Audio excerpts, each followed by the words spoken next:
Iuran BPJS Kesehatan kembali jadi pembahasan setelah sebelumnya DPR mendesak pemerintah untuk membatalkan kenaikan iuran BPJS Kesehatan yang diberlakukan sejak 1 Januari 2020 lalu. Kini Mahkamah Agung resmi membatalkan kenaikan iuran BPJS Kesehatan dan keputusan tersebut sudah diketok oleh Mahkamah Agung pada Kamis 27 Februari lalu. Nah, lalu seperti apa nih ke depannya? Oleh karena itu akan saya ulas untuk Anda dalam iuran batal naik BPJS Kesehatan gulung tikar.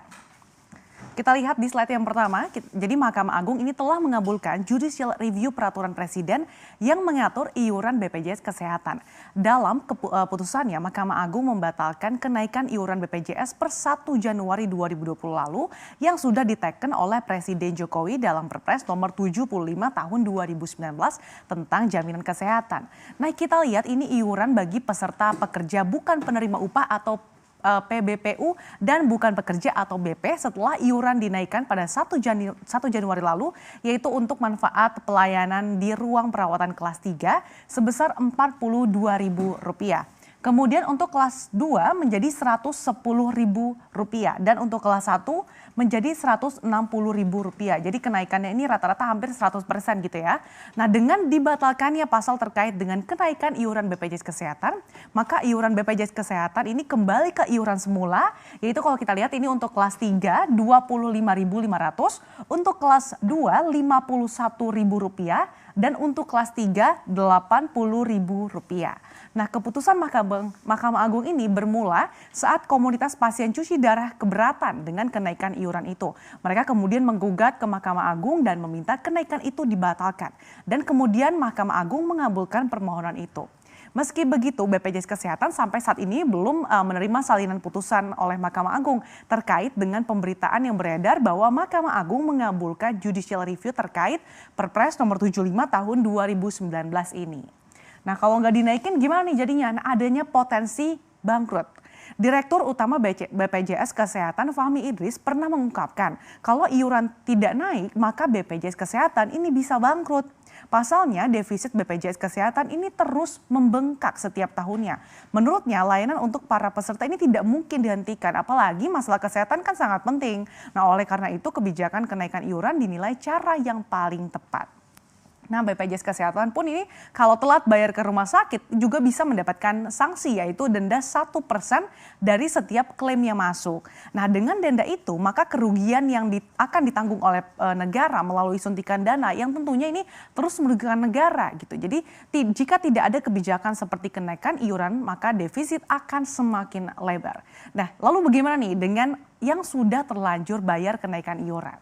Pemerintah dalam hal ini Menteri Keuangan Sri Mulyani pun belum memberikan keputusan mengenai nasib peserta BPJS Kesehatan yang telah membayar sesuai dengan tarif yang sudah dinaikkan tersebut. Apakah dana yang telah dibayarkan peserta ini akan dikembalikan atau didebet ke bulan sebelumnya? Kemudian dana yang telah diguyur pemerintah ke BPJS Kesehatan sebesar Rp13,5 triliun ini akan kembali ditarik atau tidak, ini juga belum diputuskan. Selanjutnya kita lihat sebenarnya bagaimana sih defisit dan juga potensi defisit BPJS ke depannya gitu. Kita lihat ini sejak dibentuk pada tahun 2014 lalu BPJS Kesehatan ini terus mengalami defisit. Pada tahun 2014 BPJS Kesehatan mengalami defisit Rp9 triliun. Kemudian disuntik oleh pemerintah sebesar Rp5 triliun. Kemudian di 2016 ini kita lihat turun menjadi Rp6 triliun dan kemudian disuntik pemerintah Rp6 triliun. Namun pada 2017 ini meningkat menjadi Rp13,5 triliun dan di 2018 naik lagi menjadi Rp19 triliun dengan kemudian diberikan suntikan dana sebesar Rp10 triliun. Dan kemudian pada 2019 ini BPJS Kesehatan mengestimasi bakal defisit mencapai Rp32 triliun, jadi potensi ya.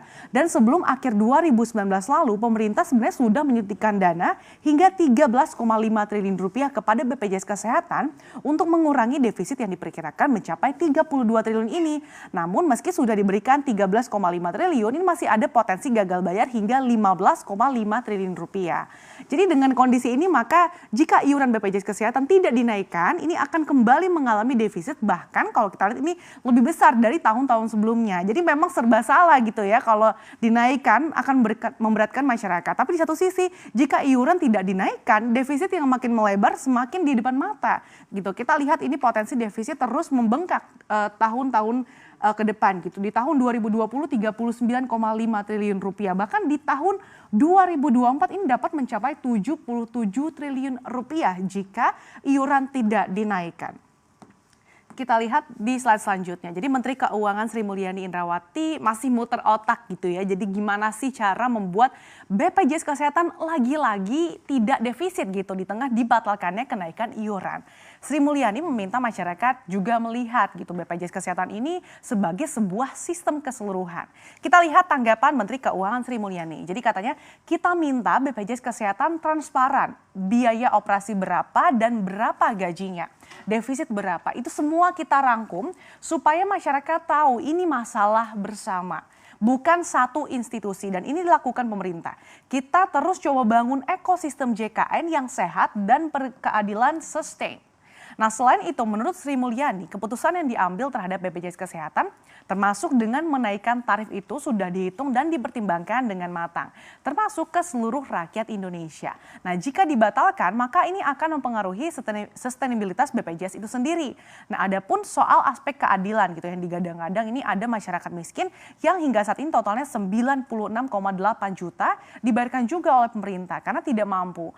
Nah seharusnya bagi yang mampu Mbok Yo ikut gotong royong gitu ya dengan dibagi menjadi 3 kelas tersebut. Kita lihat sebenarnya apa aja sih sebenarnya upaya yang diupayakan oleh pemerintah. Jadi berbagai langkah diupayakan agar BPJS Kesehatan tidak tekor terus-menerus. Dan untuk memperkecil defisit ini ada 3 opsi yang diupayakan oleh pemerintah. Opsi pertama adalah dengan menyesuaikan besaran iuran. Nah kedua kemudian menyuntik dana tambahan dan opsi ketiga mengatur ulang manfaat yang diberikan. Untuk opsi pertama ini sudah dilakukan pemerintah dengan Perpres nomor 75 tahun 2019 pada pasal 34 ayat 1 dan 2. Namun pada akhirnya Mahkamah Agung membatalkan kenaikan iuran. Kemudian opsi kedua ini juga sudah dilakukan. Pemerintah sudah menyuntikkan total dana ke BPJS Kesehatan ini sebesar 25,65 triliun rupiah sepanjang tahun 2015 hingga 2018. Maka tinggal opsi yang ketiga yaitu dengan mengatur ulang manfaat yang diberikan. Namun yang jadi tantangan terbesarnya adalah bagaimana memastikan data-data yang salah sudah diperbaiki gitu. Jadi tidak ada penyalahgunaan berupa manipulasi data karyawan hingga memberikan pelayanan yang semestinya untuk tiap pembayar iuran.